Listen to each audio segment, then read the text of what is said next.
नमस्कार, मैं कृष्ण कुमार फंडामेंटल में आपका स्वागत करता हूं। आज आपके साथ हम लेकर आए हैं मैन्योर्स एंड देयर टाइप।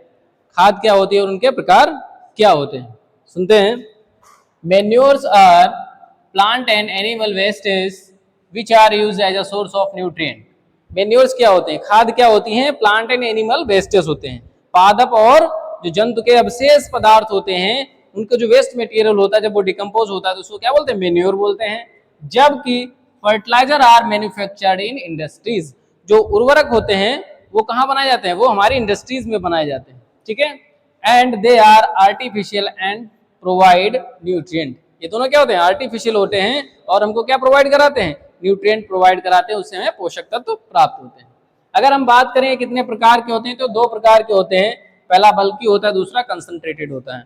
बल्की का मतलब क्या होता है, किसी बहुत ज्यादा ढेर ढेर, समझिए कि नहीं। तो जो बल्की मैन्योर्स होते हैं, इनकी मात्रा बहुत अधिक लगती है और इनमें पोषक तत्व जो होते हैं बहुत कम मात्रा में होते हैं। वही लिखा है less nutrient content, less nutrient content, use more quantity supply for nutrient. देखो इनमें न्यूट्रिएंट कंटेंट बहुत कम होता है, लेकिन इनके लिए जो मात्रा होती है बहुत ज्यादा लगानी पड़ती है।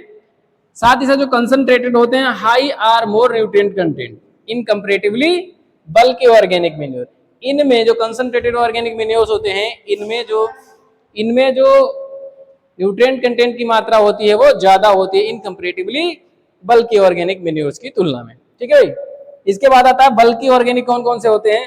तो बल्कि ऑर्गेनिक के एग्जांपल है FIM compost, night soil, sewage and sludge, और आपका green manure, sheep and goat manure. ये सब क्या है, बल्कि ऑर्गेनिक मैन्योर्स के एग्जांपल्स हैं। कंपोस्ट क्या है, आपकी कंपोस्ट है नेडेप कंपोस्ट, टाउन कंपोस्ट, ठीक है, और आपका rural compost.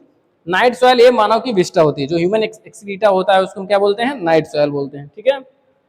Sewage and sludge, जो हमारा शहरों का क्या होता है, वेस्ट मटेरियल होता है, इसमें जो लिक्विड पदार्थ होता है, इसके लिक्विड पदार्थ को क्या कहते हैं, सीवेज कहते हैं। जो ठोस पदार्थ होता है उसको क्या कहते हैं, स्लज कहते हैं। बात समझिए कि नहीं, हाँ ये होता है। इसके बाद क्या है, ग्रीन मैन्योर, मैंने बता ही दिया है। ये आपका है कंसंट्रेटेड ऑर्गेनिक मैन्योर। तो कंसंट्रेटेड ऑर्गेनिक मैन्योर दो टाइप के होते हैं। ये होता है ऑयल केक्स, मतलब जो खलियां होती हैं उनको बोलते हैं। खलियां दो प्रकार की होती हैं, एडिबल एंड नॉन एडिबल, मतलब खाद्य खलियां और अखाद्य खलियां। खाद्य खलियां जिन्हें हम खाने में उपयोग करते हैं, जैसे आपका सोयाबीन हो गया, इसको खाने में प्रयोग कर लेते हैं। अखाद्य खलियां जैसे कैस्टर हो गया, ये क्या है, कैस्टर माने अरंड, बात समझे कि नहीं, अरंड। इसके खली को हम खा नहीं सकते हैं, ना इसका उपयोग होता, तो इसको हम क्या करते हैं, सीधा ग्राउंड नट हो गया, खा नहीं सकते हैं। इसकी खलियों का उपयोग हम किस लिए करते हैं, पोषक तत्वों की पूर्ति के लिए करते हैं, ठीक है। तो दो प्रकार की खलियां होती हैं, एडिबल एग और नॉन एडिबल एग। इसमें sunflower, safflower, groundnut. Non edible cake में आपका आता है कैस्टर ऑयल केक्स। इसके बाद है ब्लड मील, ठीक है, मीट मील, फिश मील। जैसे जहाँ शेल्टर हाउस होते हैं तो वहाँ का जो मटेरियल होता है उसको हम ड्राई पाउडर के रूप में एज मैन्योर यूज करते हैं, ठीक है। हड्डी का चूरा, ठीक है, उसको हम मैन्योर के रूप में यूज करते हैं। आपका फिश मील है, जो हमारी मछली होती है उनका जो वेस्ट मटेरियल होता है उसको हम यूज करते हैं बोन मील। ये सब क्या है, आपका कंसंट्रेटेड ऑर्गेनिक मैन्योर्स के अंतर्गत आता है। साथ ही साथ इसको कब उपयोग करना चाहिए, well decompose material apply 15 days before sowing. बुवाई से पहले हम 15 दिन पहले खेत में उसको मिला देते हैं और इसका उपयोग कर लेते हैं, ठीक है। तो ये शॉर्ट में आपका है, संक्षेप में नहीं है कि मैन्योर्स क्या होते हैं और क्या उसके प्रकार होते हैं। That's all.